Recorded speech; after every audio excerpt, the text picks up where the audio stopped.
ভাই আসসালামু আলাইকুম। ভাই আজান দিতে চলেন নামাজে যাই। ভাই এখন মহাজনের কাজ করি, মহাজন না বললে তো যাইতে পারতেছি না। মানে মহাজনের কাজ করেন, আল্লাহর কাজও তো করতে হবে ভাই। এরকম মহাজনের কাজ করি যে যেমন আসলে না দেখলেও চিল্লা পালা লাগাই দিবে রে, কই গেছেন? আল্লাহর কাজও তো করতে হবে, জানেন ঠিক আল্লাহ আছে, আল্লাহর কাজ নামাজ করতে না হবে। পড়ার জন্য কত বড় কথা বলছে আল্লাহ তাআলা। আল্লাহর কাজ নামাজ না পড়লে তো তার তো কোনো জান্নাত নাই। হ্যাঁ, কোরআনে আছে সূরা মাউনে 4 নম্বর এবং 5 নম্বর আয়াতে বর্ণিত আছে যে দুর্ভোগ ওই সমস্ত নামাজীদের উপরে যারা নিজেদের নামাজের ব্যাপারে উদাসীন। এখানে উদাসীন বলতে যাদেরকে বোঝানো হয়েছে যারা দেরি করে নামাজ পড়ে জাহান্নামের ওয়াইলফ নামক স্থানে, জাহান্নামের একটি চূড়ান্ত স্থান, তাদেরকে মানে নিক্ষেপ করা হয়। নামাজ না পড়ে তাদের কত বড় শাস্তি হইতে পারে এটা একবার ভেবে দেখেন। চলেন ভাই, দেরি না করে আমরা মহাজনের কথা না শুই না। ওই ভাইয়েরা কইতাছে নামাজ না বললে বড় গেলে অনেক কঠিন শাস্তি হবে। ভাই কাজ একটু দেরি হইলো, নামাজের পরে আমরা ওইটুকু কাজ কইরা দিব মনে। চলেন তাহলে নামাজে যাই।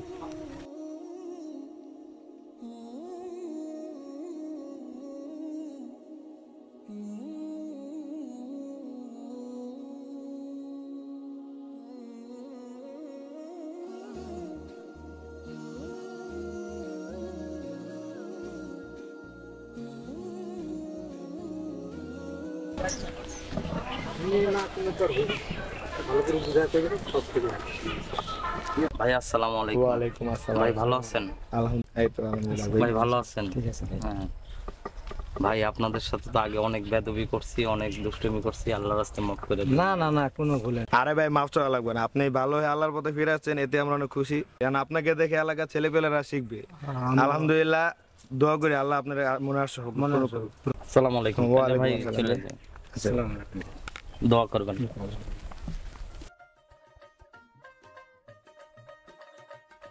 ওয়ালাইকুম ভাই। ভাই আমার ক্ষমা করে দিন, আমি অনেক সময় আপনার মানে অনেক দুষ্টুমি করছি, আপনার বোনের অনেক ডিস্টার্ব করছি, এই জন্য ক্ষমা করে দিন। আমি ভাই এখন আল্লাহর রাস্তায়। আরে বাবু ভাই, এগুলোর জন্য কি ক্ষমা চাইতে হয়? আপনি তো অনেক চেঞ্জ হয়ে গেছেন, আগের বাবু তো এখন আর নাই। আপনি এখন আল্লাহ আল্লাহ হয়ে গেছেন। মানুষ বলে আপনি অনেক চেঞ্জ হয়ে গেছেন, আল্লাহর পথে এসেছেন, আমরাও দেখতেছি। ভাই এইসব আপনাদের দোয়া, আর আমার জন্য আরো দোয়া করবেন যাতে আল্লাহর ঈমান নিয়ে মরতে পারি। আর মুস্কান, আপনিও আমাকে ক্ষমা করে দিবেন। আরে আপনার ক্ষমা চাইতে হবে না, ওই দিন আপনাকে আমি অনেক কথা শুনিয়ে ফেলেছি, তার জন্য সরি। আপনাদেরকে অনেক ধন্যবাদ ওদিনকার কথাগুলো বলার জন্য। আপনারা কথাগুলো না বললে হয়তো আমার এত পরিবর্তন আসতো না। আরে ধন্যবাদ দিতে হবে না।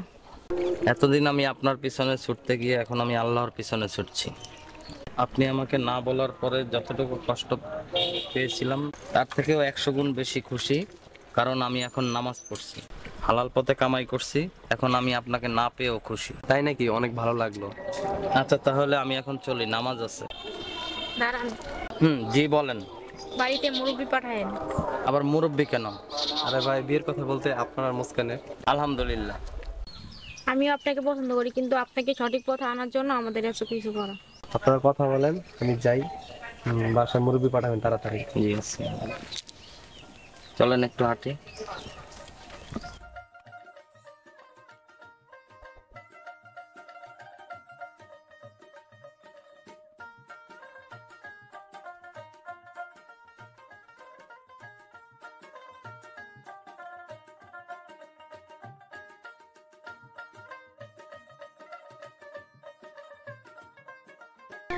আপনার কাছে আমার বিয়ের জন্য দিনমোহর হিসেবে শুধু একটাই চাওয়া, নামাজ, রোজা আর কোরআন শিক্ষা। ইনশাআল্লাহ আল্লাহ যেন আমাকে নামাজ, রোজা এবং কোরআন পড়ার তৌফিক দান করে। আমিন। তাহলে আজকে চলি, বাড়িতে তাড়াতাড়ি মুরব্বি পাঠাইয়েন। আচ্ছা ঠিক আছে।